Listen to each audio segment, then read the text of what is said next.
It's now time for Talkin' Boxing with Billy C. It began as a podcast, went live on the net, and transformed into a full-blown empire. It's the only daily boxing talk show on the planet, hosted by the only guy with the balls to do it. Many have stepped into the ring. Many have tried to take the belt. And one by one, they've fallen. Another victim of the undisputed heavyweight champion of Boxing Talk Radio. Talkin' Boxing with Billy C is on now. My style is impetuous, my defense is impregnable, and I'm just ferocious. I want your heart.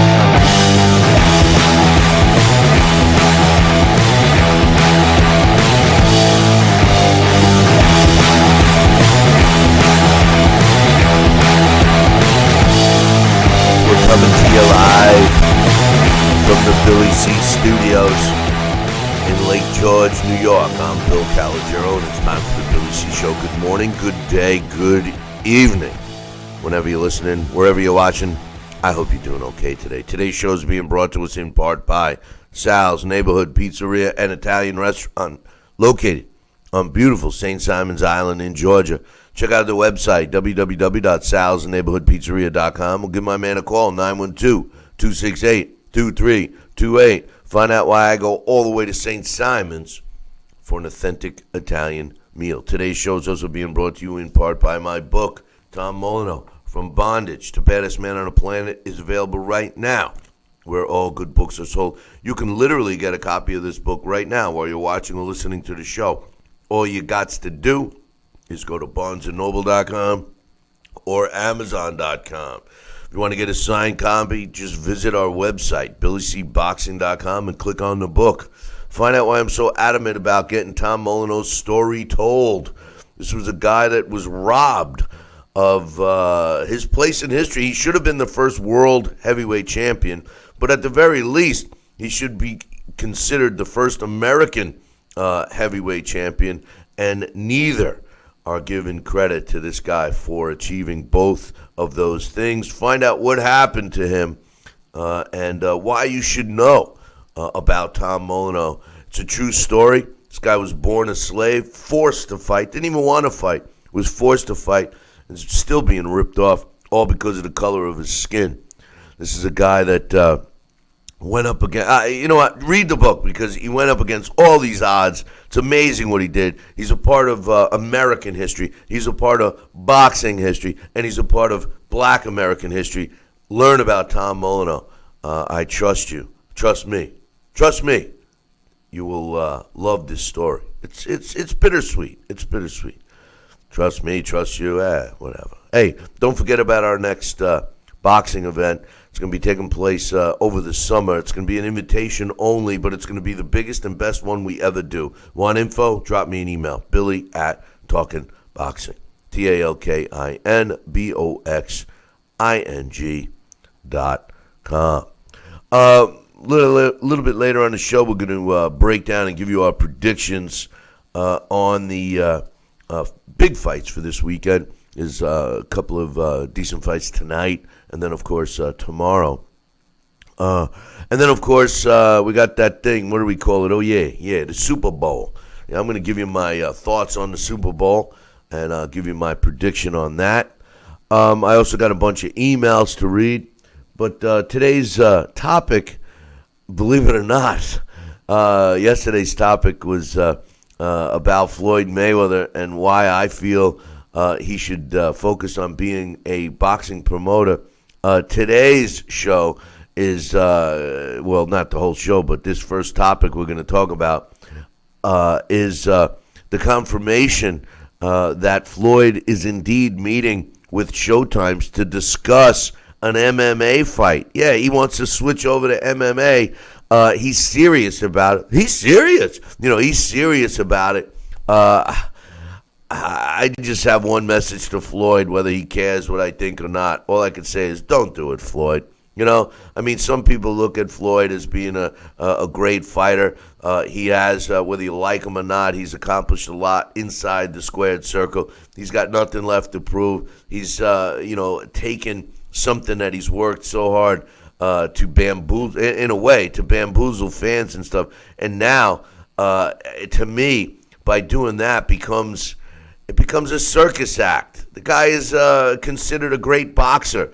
There's no way at 40 years old he's going to get in an MMA ring and fight a top MMA fighter and win, at least legitimately. Joining me right now to get his thoughts on that from St. Simon's Island in Georgia is my man, Sal Rocky Senecola. Your thoughts on Floyd fighting in MMA? Like, for real? What do you think? Absolutely not for real. No way. No way. You know, I could almost see, you know, him setting himself up to come out as he always does on top. But in this arena, I do not see, if he goes in with anybody of significance as far as ranking and rating and credibility as an MMA fighter, it's going to be a different playing field, literally. And it's going to be in a different world for Floyd. And I don't think he will come out as he plans to victoriously. I don't see it. Well, Steve, I think it's a big rhetoric and promotion and things like that, just to get some attention. Yeah. I don't think we'll ever see him in the MMA. Right? And this was one of the topics we were talking about yesterday about Floyd and his Mayweather promotion company. You know, Floyd's got to let go of trying to be in the limelight and getting attention, just as you suggest. You know, if he is serious, and according to Steve Espinosa, who I think looks like he's the last guy you want to leave your kid alone with, but that's my opinion. He says there's a big chance that Floyd is coming, and that's they're coming to discuss it, and that's going to be the topic of conversation. He says also financially, he says Floyd considers himself not an 8-figure pay guy anymore. He's a 9-figure pay guy. So, here's a guy that's looking for, obviously, another $100 million. Listen, he says that also that Showtime, Steve Espinosa, says that Showtime is behind, Floyd Mayweather if he decides to do this. The truth of the matter is for the circus appeal. And to me, anybody that's a boxing fan that, wants to see this, it just goes to show you that they're not true boxing fans. Now, with that said, if Floyd Mayweather, and I got to be honest, Sal, because if Floyd Mayweather steps in the MMA world, into a cage or whatever, and he takes on a guy like McGregor, under it's MMA rules. Take, by the way, it's the only fight. Well, listen. If he takes on a guy like McGregor under MMA rules, and he wins, I mean, you got to give him credit. I mean, if it's legitimate, absolutely. If it's a legitimate fight, I mean, you can't not give him credit. I mean, there'll be people that'll say the fight was fixed and everything else. The question turns into this: how much will it take to make Conor McGregor play the game, if you know what I mean? And by the way, how could Floyd possibly be the A side leading in negotiations for any MMA match? What's your thoughts on that? Well, it's a very good point. I mean, we had absolutely Floyd was number one in leading the whole scenario with the boxing event that that we had to witness and sit through, with Conor McGregor making his pro debut, fighting Floyd Mayweather. And so I think the only opponent that Floyd needs to get into the arena with will be Conor McGregor. That's it. The first fight for McGregor was Mayweather, and the first fight for Floyd should be Conor McGregor. And, hey, guess what? If he does legitimately beat Conor McGregor on Conor McGregor's home turf like that, forget about it. Then, we're going to be giving applause to Floyd Mayweather. It's funny because I think that, Ray Charles could see that, it's all about the money. It's all about the money.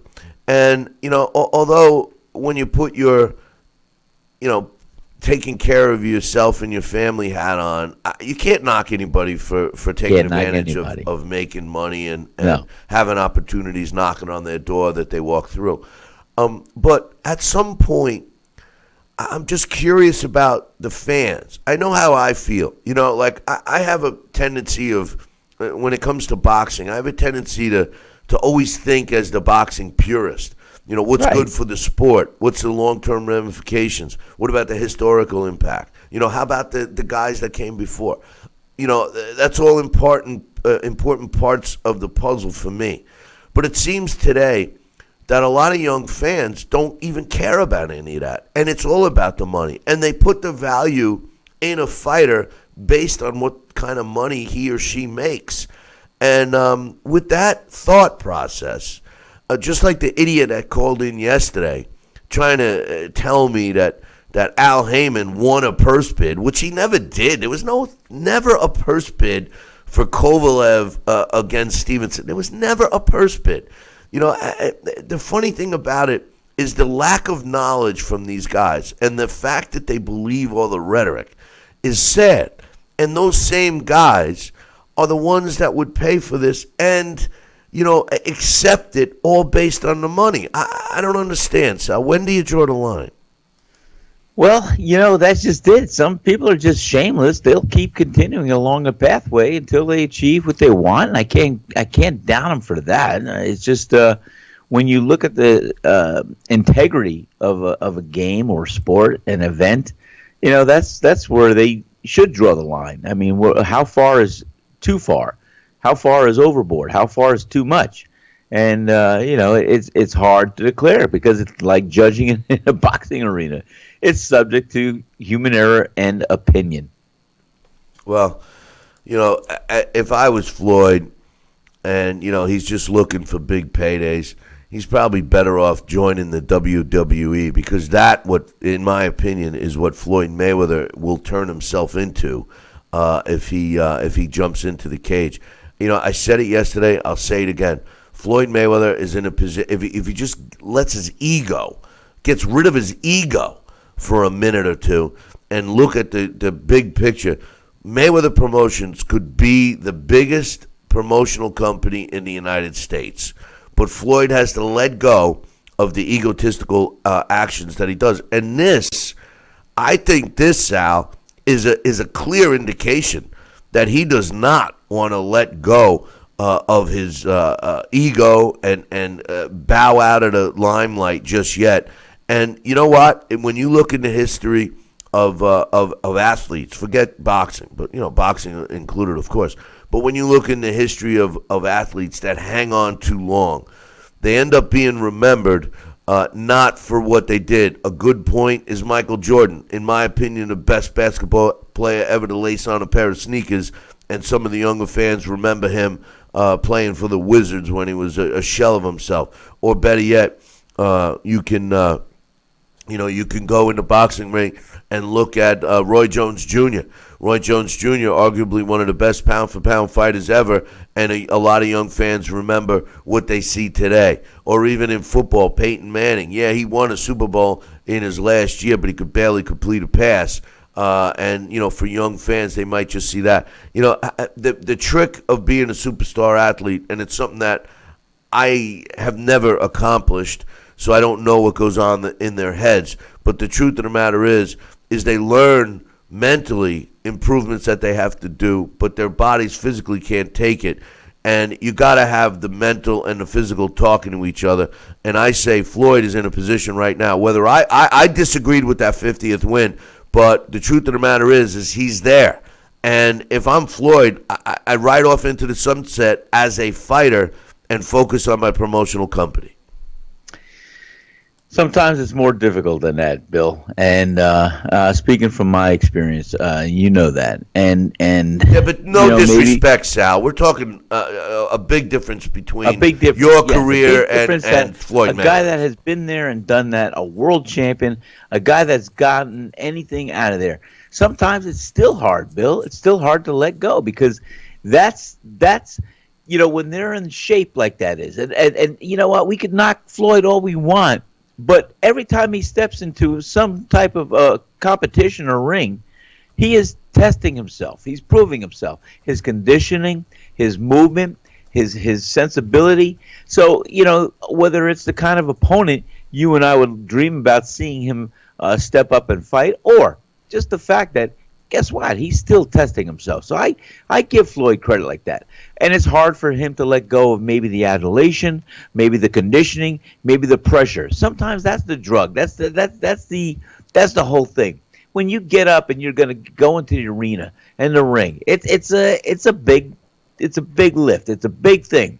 And more often than not, people do know when it's enough. And they say, hey, you know what? I have one more in me. I got two more in me, or I have no more in me, and I could say goodbye.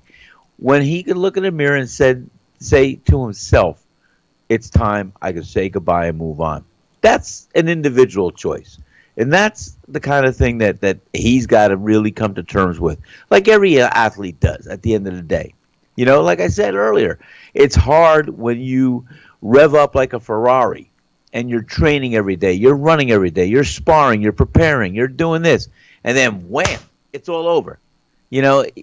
Yes, some people should find out how to redirect that passion, that fire, that fervor, and they could do that, and some have. And others, that's the only thing they know. That's their instinct. So they may hold on a little longer than what they could or should. And that's the same thing. Not everybody, but some people do. I agree with that. My point is Floyd Mayweather has, at least you got to give him credit for this. He's taken and seemingly has learned from other fighters' mistakes previously, whether it be his own family members or other great fighters. He watched them rise and fall. He watched them stay too long. He vowed he would never do that. He created a style which would preserve himself and prevent himself from getting hit and doing all of this. He devised that style. What he's doing now goes against his own rule. And my point is, and I fully agree with you about that juice that you feel, that feeling you get for walking into the ring and all of that. And he could still get that by being a promoter. He can. He could still get that. Nobody says he has to stop working out in the gym. Nobody says he has to stop, sparring or even evaluating talent, et cetera, et cetera. That's where he can get his name in the limelight. That's where he can get that juice. Is he going to make $100 million for fighting 12 rounds somewhere? No. But the truth of the matter is he could certainly make that kind of coin being a top-notch promoter. I think he's making a mistake. Nobody beats Father Time. Nobody. I don't care who you are. I don't care what sport you're in. If he turned around and said he was going to become a race car driver at 40 years old, I would tell him not to do that either. He's in a position where he could sit back and enjoy life. Me, personally, if it were me, people would be wondering what happened to me. If I had that kind of money, I wouldn't care about the limelight. I don't care about the limelight anyway. But the truth of the matter is that you only get on this ride that we call life once. He's got nothing else to prove, and to me, he's going to devalue himself should he cross over into MMA. If we were having this conversation 10 years ago, it would be a different conversation. But this is a guy that can't beat the young fighters in boxing. He can't beat an Errol Spence. He can't beat a Keith Thurman. He knows that. So he's going to go over to MMA. What makes him think he's going to be the top fighter there? It makes no sense. Well, and here we go. Look at you and I right now. We're talking about it. And like I said many times, the media does not report the news. They create it. They stimulate it. So this is maybe just part of the rhetoric we're going to be talking about and that we're going to be doing for Floyd and giving him some type of promotion. On one level. The other level is this. Floyd, in his own mind, he's an elitist. Nothing applies to him that would be applicable to an average Joe or somebody else. So he feels he can push the envelope a little bit. He feels that maybe Father Time, he's smarter than that because he's done it. And he feels that, hey, guess what? I'm still working with a body that's 32 years old and a mindset that's 32 years old. I'm still in my prime.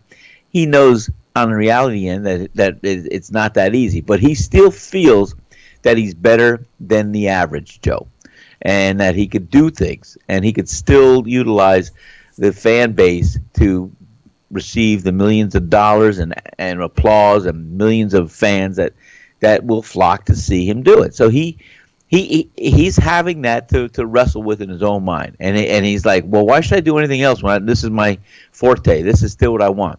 And whether it's just rhetoric that we're talking about, and this is part of what he wants to do, because all eyes are going to be on Floyd now to see what he decides to do, or whether it's going into promotion or going into acting or going into whatever he wants to do, or going into the MMA arena or making another comeback.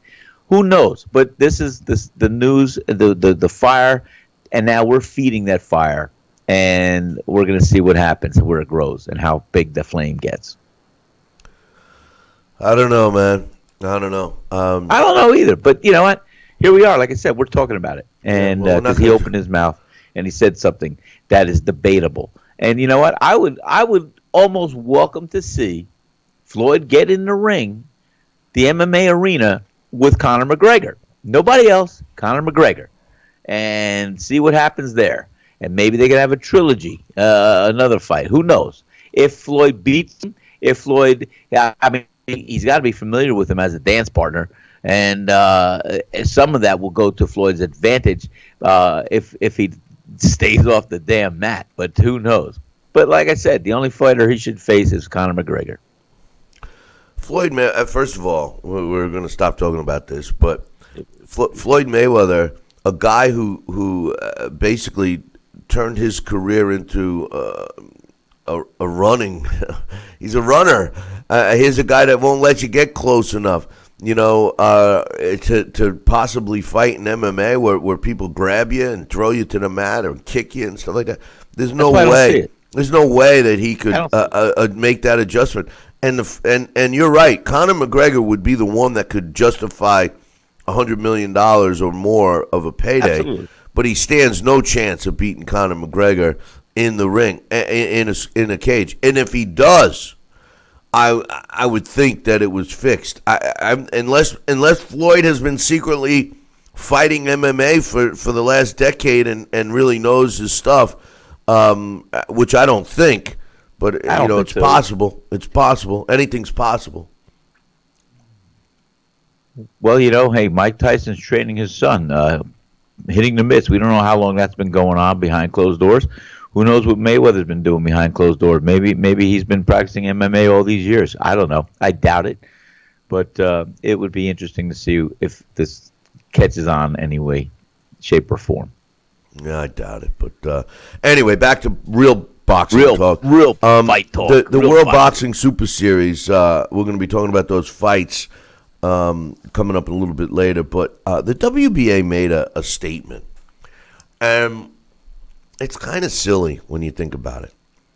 Now, the WBA champion in the cruiserweight division is currently Junior Dorticos. Now, he's fighting this weekend against Mirak Asiyov, with the winner not only picking up the other belt. Asiyov has the IBF world title, and the winner will walk away with the WBA and IBF. But more importantly, Usyk, Alexander Usyk, who also has two belts.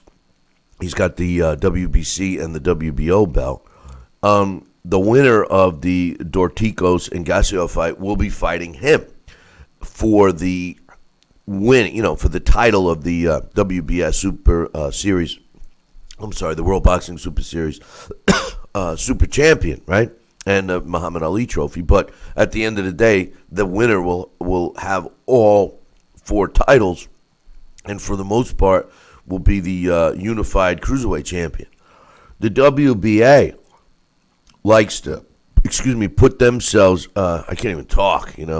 Puts themselves in a position where they say, well, Denis Ledebev was our WBA champion, but because we granted Dorticos the opportunity to fight in this tournament, we have declared Ledebev a champion in recess. So theoretically, the WBA, who, by the way, has stated that they want to eliminate all these titles, gave a title opportunity to Dorticos. He won it. Now he's fighting in this title, a unification fight. And meanwhile, back at camp, Denis Ledebev, he's a champion in recess. So they are permitting this fight to take place, and they're permitting the winner of this fight, who will have the WBA belt, to go on and continue with the WBSS tournament. And then, under their rules, after the final, which is taking place in May for the World Boxing Super Series, the winner has to fight Denis Ledebev. Now, although I think that that's a good fight, Denis Ledebev against either of the last remaining participants in the World Boxing Super Series Cruiserweight division, the funny part about this is the only belt that the WBA is making it seem like, they're the only belt. What they're saying, and don't be surprised if the WBC follows suit and the IBF follows suit and the WBO follows suit. What they're saying is, in order to keep our piece of the unification, the WBA belt, you got to fight Denis Ledebev. Now, what's preventing the IBF or the WBC or the WBO stating at the end of this tournament, hey, in order to keep our belt, you got to fight so-and-so. So once again, the sanctioning bodies will rip apart a unification, or more importantly, a title holder that's a unified champion, something that every boxing fan wants. Once again, the sanctioning bodies will be in a position to rip that apart because of their own greed factor. I think it's ridiculous. I want to see a unified champion defending all the belts. That's what makes it the best. Not giving them their hour and a half in the limelight of being a unified champion, then split it all up again and go through that process one more time. What's your thoughts? It's like draining the swamp. I mean, it's like, like President Trump came into office. He thought he was going to change Washington. Sure, he's trying to do some things, but you're talking about people that want to hold on to their jobs and everything else. So they'll appease and they'll give where they can, but they're not going to change the whole structure. You can't get rid of the old establishment. Same thing in the boxing world. You can't get rid of the establishment. And you could try. You can come up with a different version, a different way, and see how you can evolve or devolve. But the bottom line is, no, the sanctioning bodies, it's the greed, it's the need, it's what they do. They control the whole organization, the whole world of boxing. They make their private concessions where they can, but they are adamant and they say, "Hey, we're gonna keep this. We're gonna recognize that, and this is what you got to do because we gave you this. Is you're gonna have to do this now." It's all trade-offs, and it's never going to change. So the world of boxing fans wanting to see one champion per weight class or one definitive superhero in one weight class is never going to happen. Those days are long gone because the sanctioning bodies have too much invested in their own organization to keep the cash flow coming in. And that's it. It's going to be mediocre at best. The sanctioning bodies are basically organizations that help a promoter and a television network sell a fight because there's a title on the line. That's it. They don't do anything else for the fighters. All they do is collect. That's what they do. Collect sanctioning the sanctioning fees, belts, everything else. The sanctioning bodies collect. They're in the business of collecting money. They don't spend money. They collect money. And the thought, listen, the only way to fix it would be for the promoters and the networks to devalue the belts. I said this the other day, maybe even yesterday. The problem is you have a fighter that says, I'm proud to be a W whatever champion, until the other sanctioning body comes over to them and says, hey, we'll give you more money. And then next thing you know, hey, I don't need this belt. They throw the other one in the garbage and they say, yeah, now I want to fight for this belt. And 1 minute they're saying how valuable the belt is. Next minute they're saying it's not. The truth of the matter is it goes back to the same old rule as business. Business 101. Supply and demand. The reason why belts and title holders don't hold the value they once did is because there's too many of them. There's too many titles. There's too many belt holders. Theoretically, there's 5 in each weight class of every sanctioning body. You got the super champion. You got the regular champion. What did that you got the interim champion. You got the champion of Muay Thai. You got the champion in recess. All guys walking around, and that's one sanctioning body. Listen, it's a joke. 5 champions in one weight class from one sanctioning body. Times that times 5. Exactly. So when I'm talking to fight fans, and they say, I don't follow boxing anymore, or one-time fight. I don't follow boxing anymore. Hey, by the way, who's the champion? Who's the heavyweight champion? You go, well, there's several, And then when you start talking about it, they go, oh, well, that's right. That's why I stopped watching boxing, And listen, the sad part of it is, about 5 years ago, I developed a system that would work with the 4 major sanctioning bodies, where none of them would lose a penny. They could all keep their freaking claws into the fighters. And, you would just need the support of the fighters. And that's where I think it falls short.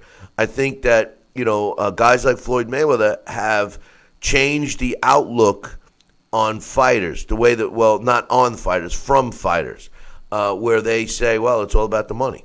I don't care. I don't care about what people think. I don't care what my legacy is. All I care about is my bank account. And on one hand, you can't blame them, But I think you should try to get your model out and we should start our own sanctioning body called the WBBC, the World Boxing Billy C Division. We don't need another one. Hey, listen, we're going to take a break. We didn't take one last time. We're going to take a break right now. And when I come back, I got some emails to read. So don't go anywhere. Billy C will be right back.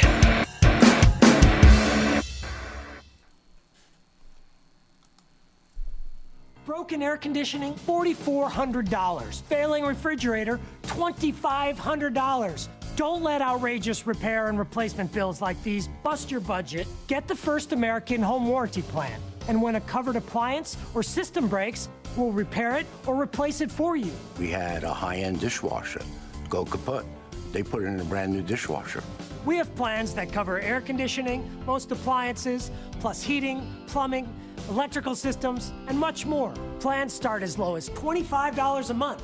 Why let a major appliance or system breakdown bust your budget or go through the hassle of finding trustworthy service people? Last year alone, we saved our customers over $120 million.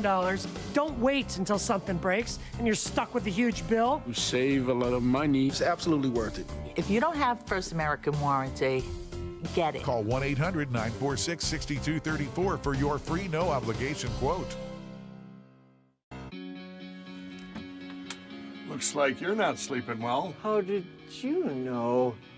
And Megan! Hey, you're that guy. The My Pillow guy. That's right, and I'm here to help you get the best sleep of your lives. Just like all of you out there, I had problems sleeping. I had tried every pillow out there and none of them worked. That's why I invented My Pillow. My patented fill adjusts to your exact individual needs and helps keep your neck aligned. My Pillow will hold its shape all night long, regardless of your sleep position, for the best sleep of your life. Call or go online to order My Pillow Premium, and Mike will give you a second pillow absolutely free. Use the promo code on your screen to get 2 My Pillows for the price of 1. Don't delay. Order now. You're sleeping better. Much better. And you're looking good. Feeling good. I knew you would. For the best night's sleep in the whole wide world, visit mypillow.com. If you or a loved one have had hernia repair surgery with mesh reinforcement and suffered infection, chronic pain, mesh migration, mesh failure, organ damage, or needed additional surgery, call the Rely On Group right now. You may be eligible to receive a cash award and compensation for your medical expenses. Your voice deserves to be heard. Call the Rely On Group to be connected with a personal injury attorney for a free consultation. Call 800-715-4869. That's 800-715-4869. Are you currently on Medicare? In other words, do you carry the red, white, and blue Medicare card? If so, are you suffering from chronic back pain? If you answered yes, you may be eligible for a pain-relieving back brace covered by Medicare at little to no cost, shipped directly to your home for free. These medical-grade back braces are ideal for lower back pain, arthritis, spinal disorders, and other chronic back problems. Will you qualify for a medical-grade back brace? Call Back Brace America at 1-800-290-8300.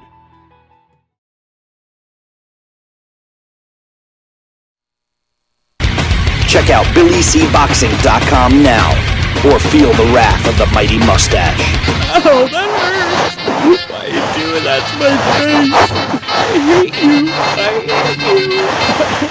That's BillyCBoxing.com. Consider this your warning.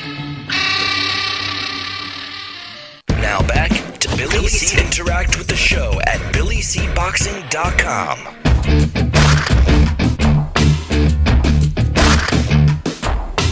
And we're back. You're watching and listening to the Billy C. Show. Hey, programming note, we will not be doing a live show Monday.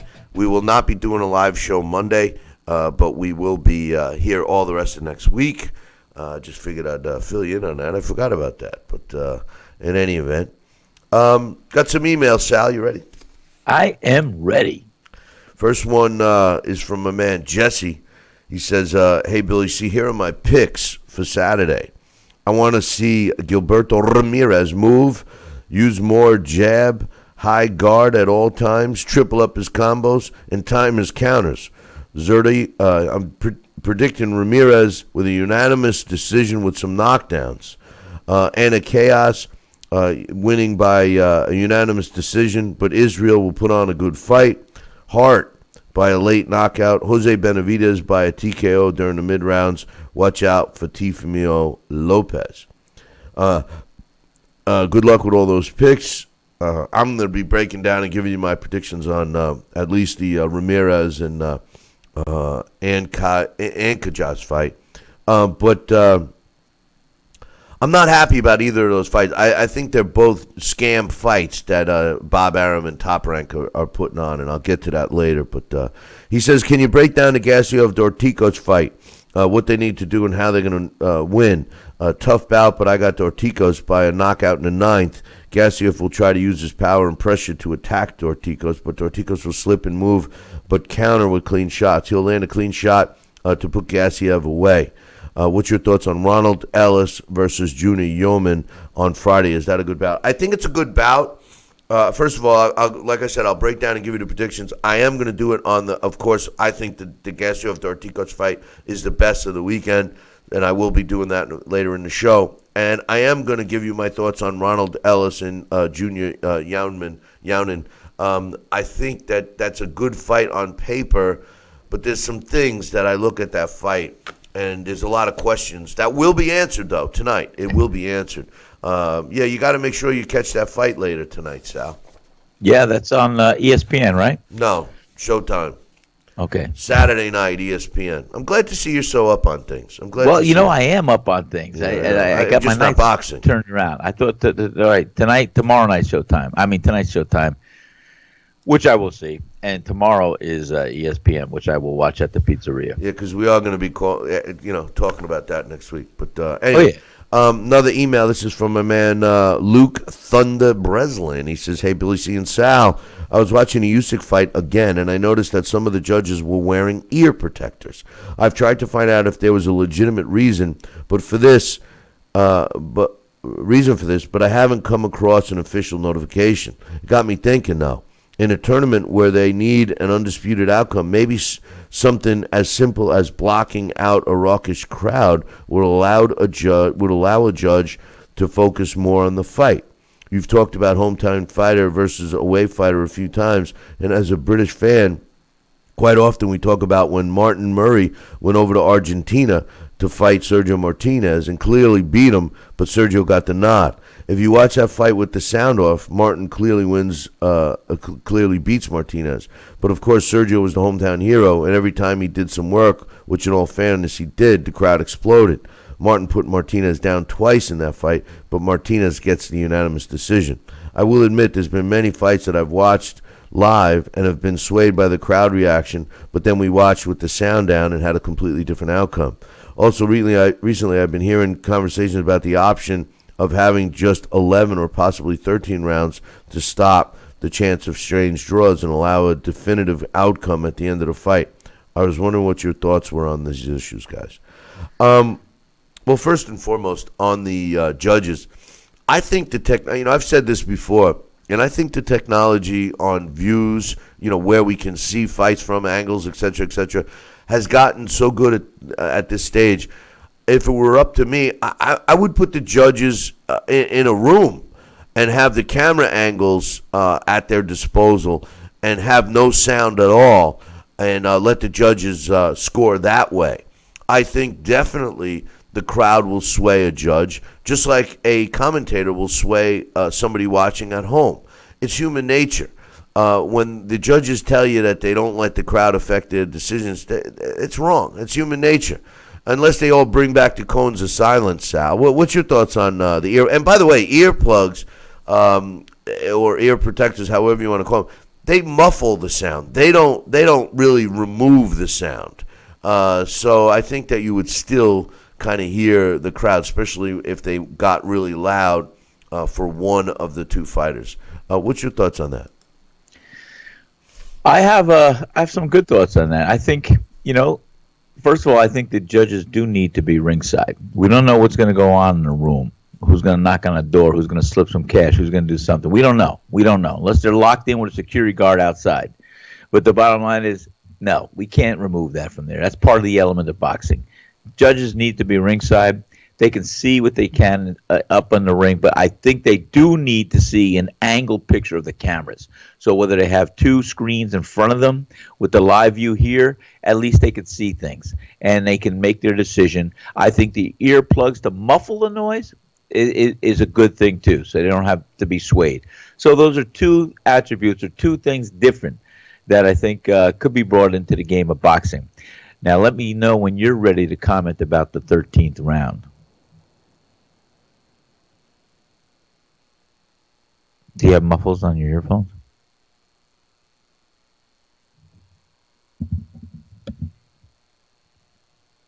Hello?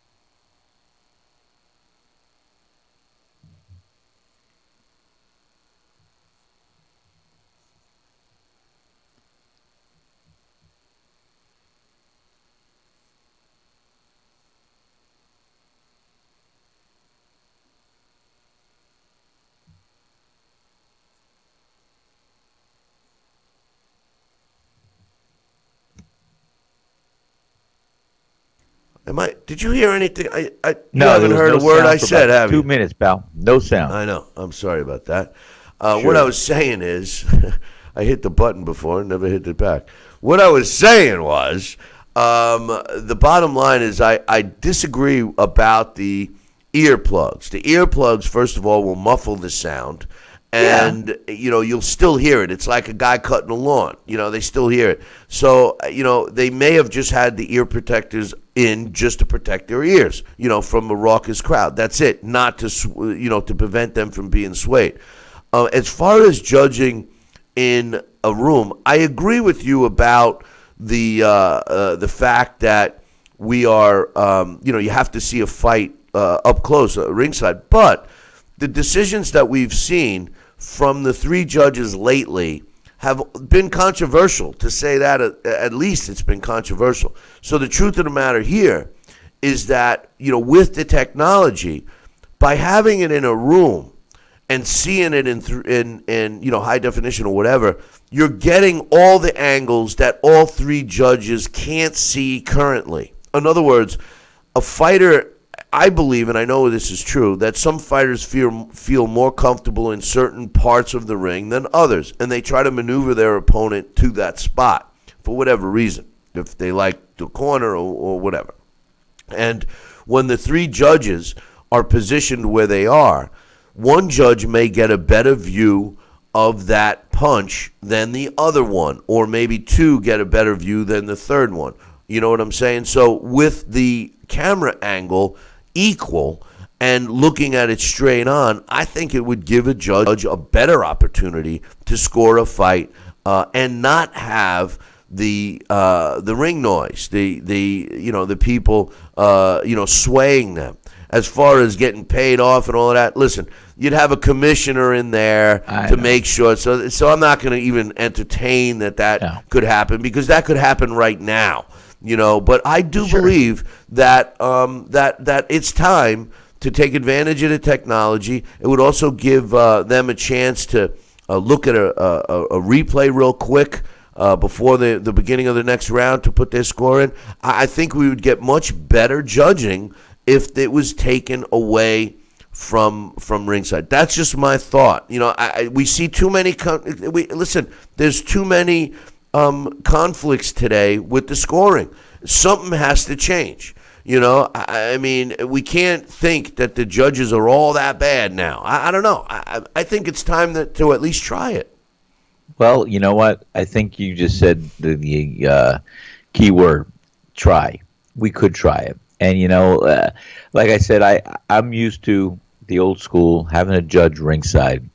I don't disagree. Give them a couple screens right in front of them. You don't need all the press, all the media, everything else around them to also just be giving them white noise to deter them or their attention. Give them maybe a trilogy of screens right in front of them, a little booth, a little blinder set, who knows? And then, like a voting curtain or whatever the heck, I don't know. Because I think it should be that they should be present ringside. It's always been.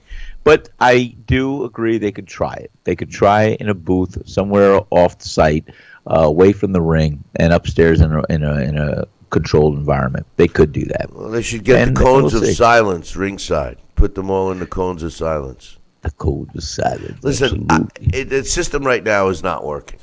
It's not working. It's not working. There's too much controversy too often. And we have three judges, but it's still not working. No.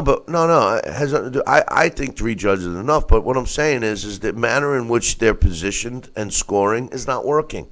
There's too much controversy too often. It's the same thing as if you're watching a TV broadcast and you watch the fight without listening to the bozos calling the fight. A lot of times they'll sway you. You're watching something. I forget what fight it was, but I'm watching a fight, and I believe it was Jim Lampley is commentating, and he's commentating about a different fight that I'm watching. I'm like, what's he talking about? Is he talking about another fight? And then you got the other idiot, Mauro Ranallo, yelling and screaming and trying to be funny. It's we definitely have to have a change there. But anyway, moving forward, as far as the 11 or possibly 13 rounds, listen, I think we should have 15 rounds. But me too, that's Bill. my opinion. Those are, never in the history of boxing. I mean, we know, and I'm sorry, Bill, because I'm passionate about this. The championship rounds have always been 13, 14, and 15. Because we've seen other 12-round fights. The bottom line is now the championship rounds are 11 and 12? No. Those championship rounds where people are going to dig deep, where the last three rounds could make or break a fighter and a decision or a knockout. I think the 13th, 14th, 15th round should come back into a world title bout. It definitely should be 15. They were trying to say that 15 rounds was more dangerous for the fighter, and I'm not so sure. But I tell you what, a lot of fights that have taken place over the last decade that has gone 12 rounds, and you see these guys barely making it to the final bell. You know damn well that if the fight was scheduled for 15, that maybe the outcomes would have been different. I don't know. Championship rounds, 10, 11, and 12, they used to be 13, 14, 11, 12, 12, 13, 13, 14, 15, so, but anyway, thanks for the email, Luke Thunder Breslin. I got another one. This one's from Johnston, and we're not going to take any more breaks today, all right? We're not going to take any more breaks. Since we're not doing a show Monday, I'll do that. Johnson says, hey, Billy C. and Sal, I'm really looking forward to the fights this weekend. First of all, we got the World Series of Boxing, which kickstarts Season 8 tonight. World Series of Boxing, which kickstarts Season 8. I don't understand that. Maybe that's a British thing. The British Lionhearts travel to Paris for what should be a fierce matchup against the France Fighting Roosters. The World Series of boxing, right?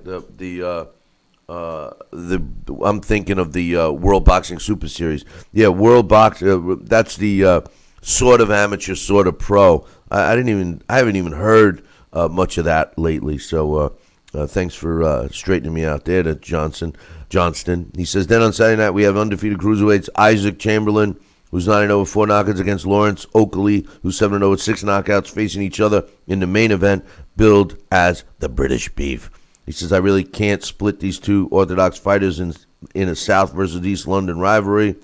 He says the Hackney-born East Londoner Oakley is 25 years old, has a slight height advantage with an Olympic and World Series boxing background, but his opponents in the pro ranks have not been as experienced, with a combined record of 39-46 with a draw, and he's only boxed 15 rounds. The British-born South Londoner, Chambo, is 23 years old and has had 2 more professional fights, which could make the difference. His opponents have a combined record of 56 wins, 123 losses, and 9 draws, and he's boxed 43 rounds. I think it's going to be a good fight, and a lot will depend on if Chamberlain can survive an early onslaught. But if he can, then I think Chamberlain will get the nod on points or maybe a late stoppage. Otherwise, I think Oakley will win by knockout or stoppage early in the fight. Also on the bill, this is like a commercial. He says, also on the bill is another talented young fighter from Southeast London called Ted Cheeseman. He's 12-0 with 8 knockouts. He's a super welterweight. Steps up 11 to fight Carson Jones. We all know Carson Jones. He says, keep a beady eye on this kid, as he's looked impressive so far and has all the tools to reach the top. This is what I love about the Brits. Here's a 12-0 guy fighting Carson Jones, former world title challenger. His record is 40 wins, 12 losses, and 3 draws. I mean, that's a big test. This is why these guys, when they win these fights and they get a title shot, they stick around for a while. He says, moving on to the World Boxing Super Series semifinals, we got the biggest fight of the weekend, Gassiov going up against Ortikos. Thankfully, we've been able to watch all the cruiserweight fights on terrestrial television, thanks to ITV. He can over in England. We can't here. I can't see this fight going the distance, which is a good thing, as the last thing we need is corrupt judges getting involved. Both fighters have a combined total of 39 knockouts between them, but it's a younger and home fighter from Russia who has fought the most rounds at 108 against Ortikos is 61.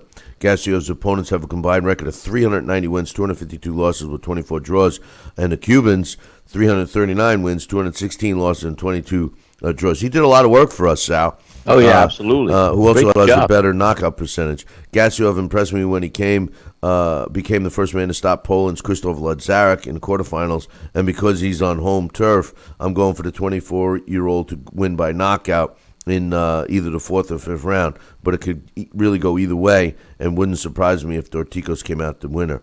Lastly, Gilberto Ramirez against Habib Hamed, the African champion, will be fighting out of Ghana. The African champion will be fighting out of Ghana for the first time in his career, and I believe he will be out of his depth against the unbeaten Mexican. I predict Ramirez will get his first stoppage since 2014 and look impressive while doing so. For me, this fight is just a stepping stone towards a fight against Rohan Murdoch over the summer. Have a good weekend. Great breakdown from Johnston, keeping us up to date on some of the things that they get to see in England. Seems like they get a little more opportunity to watch boxing on television than we do here, Sal. Well, I'm sure it appears that way, and but then again, they're the country that really has entrenched themselves in following boxing for decades, and they have not taken their foot off the pedal. And I congratulate them for that. We used to show it on network TV every day, every time, and I think now with the resurgence of some of the fighters and advertisers and networks, we're seeing a resurgence of boxing being available on public TV. So, I think that's pretty good as well. Well, I mean, I agree. I mean, we are seeing a lot more fights here in the States, 5 years ago. Nowhere's near what they see over there. No. We got one. Let's see here. Yep, I got one more email here. This is the only one I read because it's from my man Mitch, and the subject on this one, Sal, is called the C factor. The C factor. And he says, "Hey, Billy C, I'm going to do a little bit of analysis." He says, number one, a few days ago, you said you were worried about Canelo and asked why he's messing around after he says us Mexicans don't mess around. The very next day, after you criticized him a bit on your show, it happened.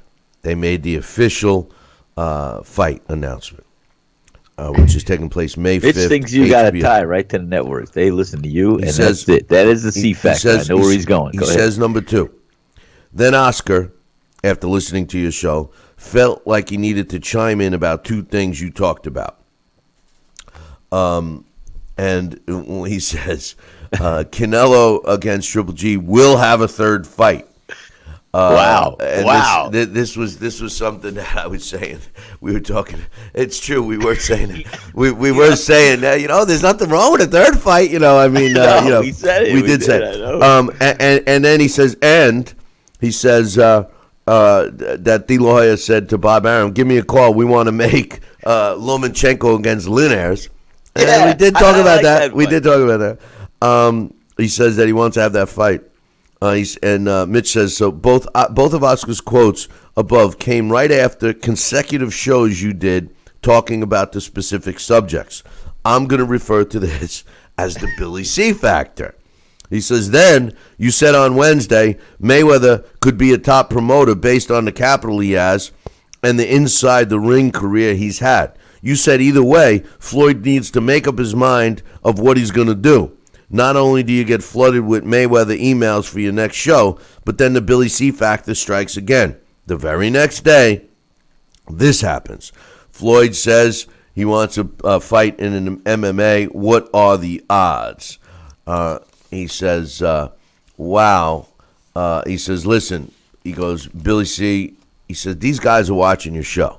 Then they make videos or send press releases right after you say something on your show. It keeps happening over and over, and it's too much to be a coincidence. I'm going to keep doing this until you believe me. The Billy C factor is in full effect. Floyd watches you. Canelo watches you. Deontay watches you. Heyman watches you. Aaron watches you. Kathy Duva, Tommy Loeffler. They all do. I'll close by saying this. He says, I heard a wise man on YouTube say this yesterday. He says, people that love me watch me for 1 hour a day. People that hate me watch me for 3 hours a day. He says the Canelos, the Mayweathers, the De La Hoyas, and the Wilders, they hate you, dude. But they watch your show 3 hours a day. That's why every time you say something, they react later that day or early the next day with a press release, a video, or a fight announcement. It's happened over 20 times last year, which means 2017 wasn't just a banner year for boxing, but also for the Billy C factor. Mitch, I like that. I appreciate that. And never once has anyone ever referenced the Billy C show. So, is it a coincidence? I think so. But I hope, if all I could say is this, if half the people that say they watch the show, we would have some pretty big Nielsen ratings, Sal. What do you think? Well, what I think, when you're reading this, and we got to love Mitch. And you know what? Hey, can't disprove it. Can't say it's not true. It reminds me of, do you remember an old movie with Mel Gibson called Conspiracy Theory? Yeah. And remember, he had a little newsletter that just went out privately to a couple people. And meanwhile, the NSA is looking at it. This one's looking at it. This government agency's looking at it. And hey, Billy C, you never know who's listening, pal. Well, we reach a pretty large audience. Realistically, our YouTube audience is the smallest. We are trying to grow that, and hopefully, if you do listen, make sure you subscribe and spread the word. That's all we can ask. But again, thanks to everybody for the emails. And remember, if you take the time to write us an email, we'll take the time to read it right here on the show. Keep in mind, programming note, we will not be doing a live show Monday, but we will return for the rest of the week. All right. Let's talk a little bit about the Super Bowl, and then I'm going to break down all these fights. Oh, boy, the Super Bowl. Super Bowl this weekend. Yes, New England Patriots going up against the Eagles. We all know that the Patriots are an established team. They've been here, done that, and won that many times already. Tom Brady has a fistful of Super Bowl rings. They got to surgically add a few more fingers on his hand so he can wear them all, or will need to do that for him to wear them all. The funny thing about Tom Brady and Bill Belichick and the New England Patriots and throw in there Mr. Kraft, the owner of the team, that's the three-headed monster right there. Belichick, Kraft, and Brady. Because together they have had this undeniable success in the NFL. A lot of other players have contributed to successful seasons and winning Super Bowls, or even getting to the Super Bowl and losing, like they did to the Giants. But when you think about those games, it's hard to remember any other names that are on the team, even this team. Unless you're a diehard Patriots fan, you probably can only name a handful of the players, which again points out that the true brain behind this is a combination of Bill Belichick and Tom Brady. But in my opinion, Bill Belichick could find another Tom Brady and continue to be successful employing his system that has been impossible for other teams to crack. Jimmy Garoppolo, who they traded to the 49ers against Bill Belichick's will, was going to be that guy. I still believe we're going to hear a shocking announcement after this Super Bowl on Sunday, win, lose, or draw. But we'll save that for another show. When you take a look at the Eagles are a solid. And by the way, Tom Brady, no one makes comebacks like him. This is a team that rallies behind him. It takes them 3.5 quarters to get going. When there's 5 minutes or less in the game and they're down by a kabillion points, they find a way to win. They're a solid team from top to bottom. Make no mistake, regardless of how they start or whatever. And no one makes better adjustments than Bill Belichick. Now they're taking on the Philadelphia Eagles, who in my opinion had a great year. As a matter of fact, they arguably are the best team in the NFC. Their record certainly showed it, and they performed like it consistently all year. The problem I have is that Carson Wentz was the quarterback, and this was a guy that was in his second year and proved to all the critics who had him not being successful in his rookie year and saying that he was a bad choice for the Eagles, proved them all wrong and had a banner season until he got injured. Bring on Nick Volks. He has, which used to be the starting quarterback for the Eagles, has amassed the best quarterback percentage in the playoffs. He hasn't lost. He keeps moving them forward. It reminds me of Jeff Hostetler when he was with the Giants. And believe me, being a Jet fan, it pains me to give the Giants any kind of credit. But this Eagle team is a good team.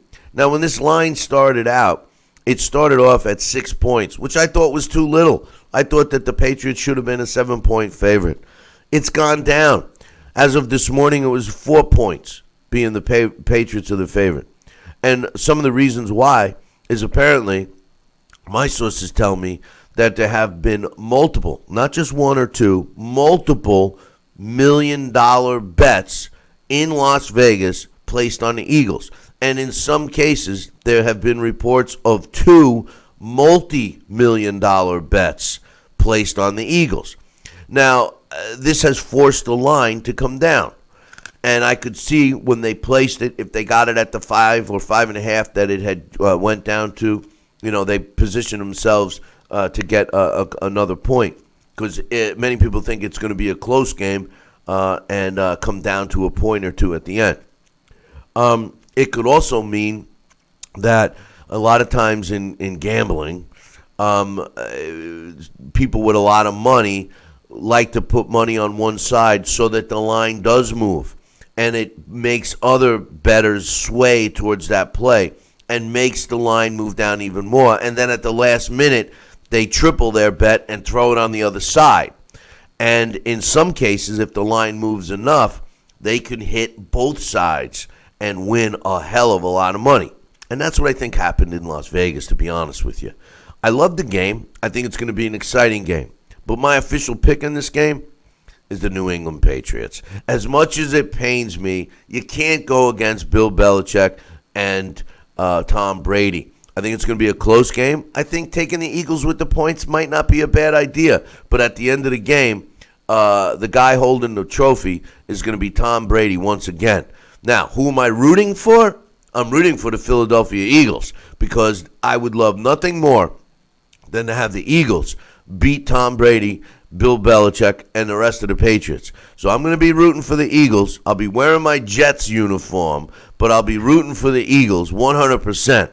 But my official pick is the Patriots. What do you think, Sal? Tell you what, I have a lot of my Philadelphia client base and friends and everybody else in South Jersey, which basically roots for Philly, all pulling for Philly. I hate to say this, Bill, but I love winners. And I love teams and players and coaches that know how to win. Not just once, not just twice, but with the exception, the majority of the times. And for that purpose alone, I bleed pinstripes and New York Giant blue, true to the end. But when the Giants are not in it, I got to look at what's the next best performing team. And I think the legacy of Tom Brady, I think that the coaching, the team, pulling it together and knowing how to win and pulling it out in the last quarter as they usually do or whatever they got to do, they just know how to do it. And not only do I think New England Patriots will win, but they have my passion, my heart. I'm pulling for the New England Patriots hands down. Well, and I'm closer to. Well, no, I'm not closer. I'm right in the middle of New England and Philly. Listen, my advice to the coaching staff of the Philadelphia Eagles is this: no one makes adjustments better than Bill Belichick at halftime. No, but when I watched the Jacksonville Jaguar game, I saw them play right into his adjustments. Bill Belichick made the decision to stop the run. He moved 7 guys up into the box. And what Jacksonville had open was what was working for them. The little dump-off passes to the slot backs and slot receivers and the running backs. They stopped doing it. They kept running into the pile, first and second down, and were creating third and long situations, which is exactly what Belichick wanted. If I'm playing Bill Belichick, I go into that game with multiple game plans that I'm willing to switch at the end of each quarter. I would not give Bill Belichick an opportunity to make the adjustments. The only way to keep him on his edge is to go in there with multiple game plans. It's easy to say. It's hard to pull off. But that's the only way to stay one step ahead of Bill Belichick and the New England Patriots. The other step is to keep the ball out of Tom Brady's hands. If the running game isn't working, find something that is and keep doing it until it doesn't work. Then go to plan B and do something else. Belichick can't do it all. He's got to stop one thing, then make you beat him somewhere else. They're probably going to try to stop the run. They're probably going to try and cause some fumbles with Ajayi. And they're going to probably make Nick Foles try to beat them in the air. He's got the capability as long as they give him some protection.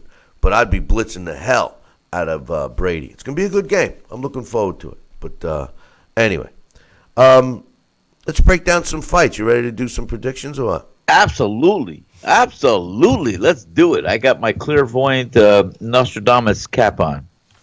No, that's you. You wear that. The first fight I'm going to do is a really good matchup on paper. It's tonight on Showtime. Junior Younman against Ronald Ellis. Now, Junior Younman is 22 years old. He's 6 years younger than Ronald Ellis. He's currently ranked at super middleweight at 100. He's a good fighter with a record of 13 wins, 9 coming by knockouts. He's only gone 32 rounds. He has a 69% knockout ratio. He fought 3 times last year in 2017. One of the fights was against his first fight in 2017 in March in West Virginia was against a kid that I know personally, Victor DeRocha. I got to call a couple of his fights down in Florida. And as a matter of fact, Vic DeRocha, he was 6-0 when I called the first fight, and he ended up getting a draw. And then he lost his next fight. And when he fought Junior, he was 7 wins, 2 losses, and a draw. This was a tough fight once again, but Junior went 6 rounds and won the decision.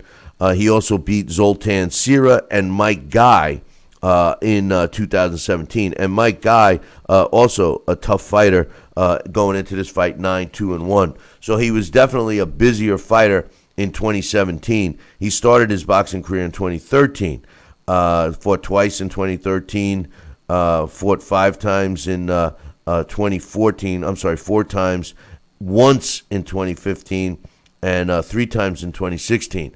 My opinion, for a fighter who's 22 years old and only has 13 fights under his belt in the last several years, going on 5 to be exact, is not enough. Now he steps in with Ronald Ellis, who is 28 years old. He's also super middleweight. He's not ranked, and the reason why he's not ranked, Sal, is because he hasn't fought in over a year, which is BS for a young fighter like Ronald Ellis. He's only got 14 pro fights. He's 14-0 with 10 knockouts. He's gone 50 rounds with a 63% knockout ratio. He does have a draw. Of his fights, all of his 15 fights, I give him credit for 2 big wins that he had. In 2016 against Jerry Odom, he got a draw against Jerry Odom. That's his draw, and he's arguably the best opponent that he's faced. And in his last fight, he won an 8-round decision against Christopher Broker, and Broker was also, I thought, an evenly matched fight for Ronald Ellis. But this fight, although it's a tough one to pick, I'm going with Junior Younman in this fight, and the reason why is because, not so much for the age, but I believe when you're a young fighter, Sal, especially like these guys in their 20s and Junior's in his early 20s, I think the activity level is the most important thing. This has been the knock on a guy like Al Heyman, who has all these fighters and can't possibly keep them all busy. I think a lot of young fighters are missing the boat by staying active and honing their skills. Not only aren't they fighting enough, but they're fighting guys that they're way better than. So not only aren't they getting the time inside the ring, they're not even getting the time against quality opposition. I'm going with the younger guy. I'm going with the guy who fought more last year. What's your thoughts? I'm going to go right on the same page, Bill, for those exact reasons. Because, you know what? Activity keeps you in the spotlight, but it also hones in your skill, your timing, your range, your conditioning. And most fighters starting out, young fighters, they will fight every couple of weeks, every couple of months at least, and it happens. And when their competition it steps up and gets a little more on a level playing field, and they hone in their skill and their talents, and they get bruised up or so, then they take a 2 month or in between fights to heal up and their train and go back to the drawing board. But fighter that stays busy, he's got the momentum, he's in shape all the time, and I like a fighter that stays busy, so that's why I will go with your choice there as well. The next fight I'm going to pick is one of the fights on ESPN, Gilberto Ramirez. Currently the WBO super middleweight champion, is going up against Khabib Ahmed. Gilberto Ramirez is been around a long time. He's only 26 years old. He turned pro in 2010. Actually, I think he turned pro a little earlier than that. But in any event, he turned pro in 2009. 25 of his 36 fights have been in Mexico. 1 have been in China. And since he signed with Top Rank, 10 of his fights have been in the United States, specifically all of them. I give him a lot of credit for 4 wins, even though he had beaten a tough fighter in Derek Finley, Marcus Upshaw, Richard Gutierrez, Giovanni Lorenzo. I mean, these are all tough fights that he won. But the 4 big ones I give him credit for was Maximum Vlasov that he fought back in 2015. Of course, the Arthur Abraham fight in which he won the world title against a guy that had been controlling of the middleweight division and then was a super middleweight champ. Max Bursak, where he won a 12-round decision in his first title defense. And his last fight was an all-out 12-round war against Jesse Hart. And Jesse Hart, because of his performance, his stock actually went up. I like Ramirez. He's ranked number 2 in the world. He's a southpaw. I think this kid's got a lot of potential, and I kind of like the way he's being moved, even though I don't like when fighters are still developing after they win a title, and this guy certainly is. He is getting better. I like this fighter. Now, he steps in the ring with Khabib Ahmed. And Khabib Ahmed, all I'm going to say is this. I'm extremely disappointed in the choice of opposition. Amir Ahmed is ranked by the computer at 125. I mean, this guy's getting a world title shot. 125 he's ranked. That's not even close to being a real fight for Ramirez, in my opinion. That's number 1. Number 2, he's never fought outside of Ghana. And if you look at his record, no disrespect to the Ghana fighters, but none of them stand out, and none of them are that good. None of them have, with the exception of the last 2 fights, none of them really have a heck of a lot of experience. This guy is being brought in because the networks don't know how to identify a good fighter from a bad, and he's got a record of 25-0 with a draw. Looks good, right? He's Looks not. good. Well, the Ghana fighters are always tough, but I can't see this guy making the final bell. I'm going with Gilberto Ramirez in an easy fight. What's your thoughts? Bill, I wish I could debate a different side of the aisle with you from the blue or red corner, but I can't.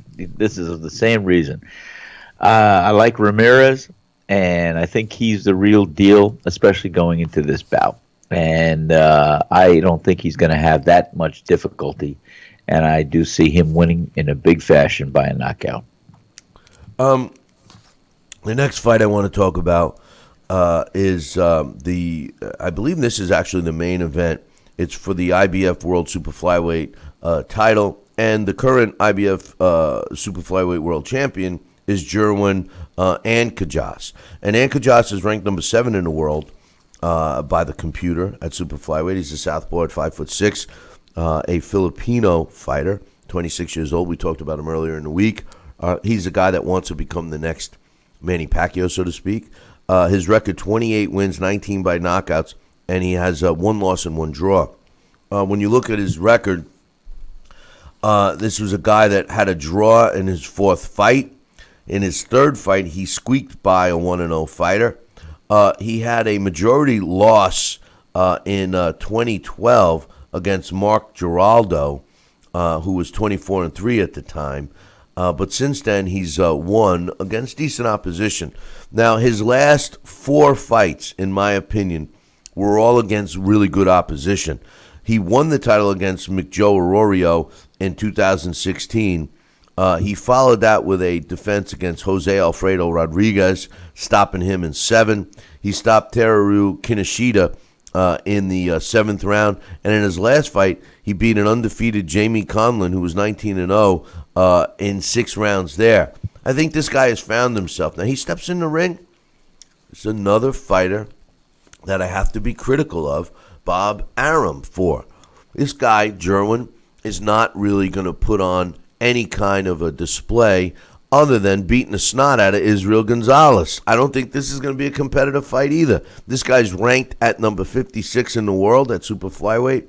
Of his last fights, I see one fighter really that impressed me, and that was Jonathan Padilla when he won a 10-round decision over Padilla in July of last year. Now, he did fight 4 times last year, but his last fight, which was in November of last year, he knocked out Raimundo Hernandez. Raimundo Hernandez was 0-1, and it took him 5 rounds to knock him out. This was a guy that had 21 fights under his belt at the time of that fight. He's now 21-1. That equals 22 fights. I don't see Gonzalez giving Jerwin any kind of a fight. I do see it going some rounds, but I'm picking Jerwin in this one. In another, I think these are showcase fights. I'm surprised that that Bob Arum has the you-know-whats to put these on. And quite frankly, I'm even more surprised at the sanctioning bodies for sanctioning these as world title defenses. What's your thoughts? Well, again, I'm sorry to agree, but we have to agree, and I concur with you 100% on this. And I do feel these are showcase bouts. Let's not call it what it is. It is exactly just that. Well, I mean, listen, I don't have a problem with showcase fights. It's just neither do I. I think they're great to promote the A side and everything else, and to give them a good competitive night, a fight, and to shine. Why not? But they shouldn't be title defenses. No, they should not be title defenses. Back in the day, when I get into the argument with Sugar Ray Robinson, I have a lot of young unknowledgeable fans will say, oh, well, he's got double-digit losses. Oh, he didn't fight all these great fighters. Well, no, he didn't. And if you look, a lot of times the title wasn't on the line when he was fighting those, because back then boxing was a trade, and you had to stay busy to make a living. Today, a lot of fighters have other jobs. Boxing's part-time for them. All right. Well, you said it right there. I mean, some of these fighters used to fight every week. That was their paycheck. You look at that. You look at those days back then. They would fight every 2-3 weeks or whatever. A cut would heal well enough, and they get back in the ring. They didn't care. They just needed to make some money. That was it. The last 2 fights that I'm going to break down and give you my predictions, in my opinion, are the most competitive fights of the weekend. The first one is in the cruiserweight division between 2 young fighters going at it. Lawrence Oakley against Isaac Chamberlain. It's a tough fight. When you look at Lawrence Oakley, he's 24 years. He's 25 years old. He's ranked at number 120 in the cruiserweight division, which is kind of surprising because there's not that many cruiserweights. So, I mean, No, anyway, about 125. Yeah, you look at this guy. He's 6'5", an orthodox fighter, 3-inch height advantage that he has over his opponent. His record is 7-0 with 6 knockouts, and of those 7 fights, he's only gone 15 rounds. He's got an 86% knockout ratio. He's only been a pro for 1 year. All 7 of his fights came last year in 2017 as a pro. The only fight that he went the distance with was Blasi Menduo, who was 3-3, and that was in September of last year. He hasn't really fought the toughest of the tough, but he's taken care of business in all of those fights fairly quickly, with the exception of Menduo. Now, he steps in the ring with Isaac Chamberlain. Now, Isaac Chamberlain is ranked substantially higher than Lawrence Oakley at number 82 in the world, and he's 23 years old, 2 years younger than Oakley, and he's a couple of inches shorter at 6'2". He's 9-0 with 4 knockouts. He's gone 43 rounds with a 44% knockout ratio. He's been a pro longer. He's in his third year. And what really sticks out with me is some of the experienced fighters that he has fought. Like in his pro debut, he fought Moses Matuvo, who had a record of 5 wins, 50 losses, and 4 draws. You say, well, he's got 50 losses. But here's a pro debut fighter fighting a guy with 59 professional fights. That's not easy. The problem I see is that he fought 4 times in 2015, only twice in 2016, and 3 times last year in 2017. And of those fights last year, he kind of has regressed with his level of opposition versus Oakley. Oakley is more of a power puncher. Chamberlain has power, but likes to take you into deeper waters. This is a tough fight to pick. Normally, I would go with a younger fighter, but in this fight, and because it's been brewing, even though they're both young fighters, I'm going against Johnston in this one. I'm taking Lawrence Oakley. I have a feeling that this fight will end early, and I think that the size advantage of Oakley will come into play. And I'm a stickler for being busy. This guy fought 7 times last year, and I think that just helps with muscle memory and everything else. Nothing against Chamberlain, because Chamberlain fought 3 times, and in today's world of boxing, that's a lot. But I'm picking Oakley. I'm picking Oakley. What's your thoughts? Well, I'll tell you what. I'd like to look at both fighters and young in their career here. But, I don't know. As you said earlier, Oakley had probably a lot of walkthrough fights. Who knows? I can't say that for sure. But I think I'm going to pull for Chamberlain. Isaac. I'm going to pull for Isaac. I think that Isaac is going to surprise everybody. Not that he is not going to surprise anybody. I think he's going to win. I think he's going to pull it through and win. I think he'll give this young and experienced Oakley a little bit more than what he anticipated. I think he's going to come out winning. The final fight I'm going to break down and give you my thoughts on is the in the World Boxing Super Series, and I think this is going to be a great fight. Junior Dorticos is going up against, he was currently the WBA World Cruiserweight Champion, is going up against Murat Gassiov, who's the IBF World Champion. When you look at Dorticos, he's 7 years older than Gassiov. At 6'3", they're both similar in size. Gassiov is 6'3.5". The computer ranks Dorticos at number 5. And like I said, he's the WBA champion. His last 2 fights were against good opposition, and in my opinion, were the 2 most instrumental wins of his career. Kalinga was a 10th round stoppage in France in 2016 when he won the interim belt, and solidified the belt in September of last year when he fought Dmitry Kutuzov and stopped him in 2 rounds, blew him out. When I look at Dorticos' complete record, it seems to me that he's fought the tougher opposition. He's fought some, known names like Keith Barr, Willie Herring, Efano Mendoza. These are guys that have been around. And keep in mind, he's a Cuban fighter.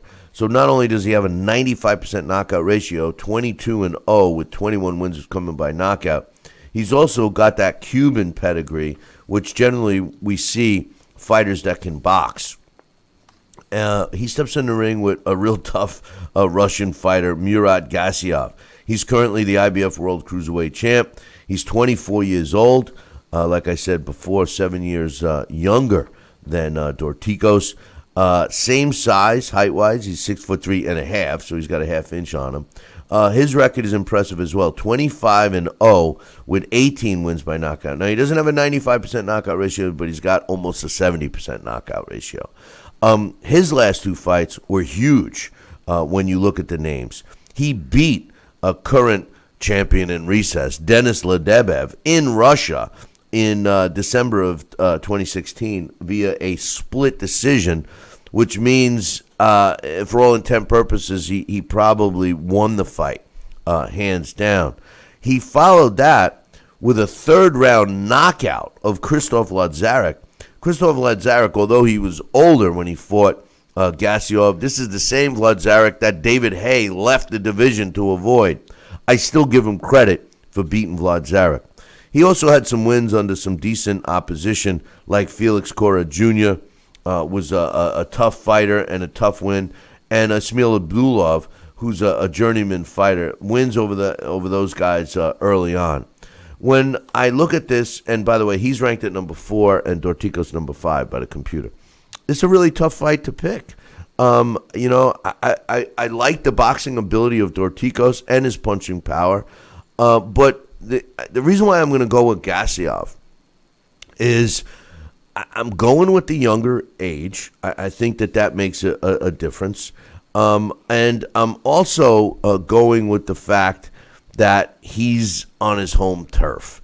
This guy is from Russia, and he's going to be fighting in Russia. And generally, we see fights that take place in Russia usually go to the Russian fighter. Now, with that said, Dorticos is going to have to knock him out. I kind of am rooting for Dorticos, but I'm picking Murat Gassiev in a great one. Either one of these guys that advance, this is going to be some barn burner of a World Boxing Super Series final.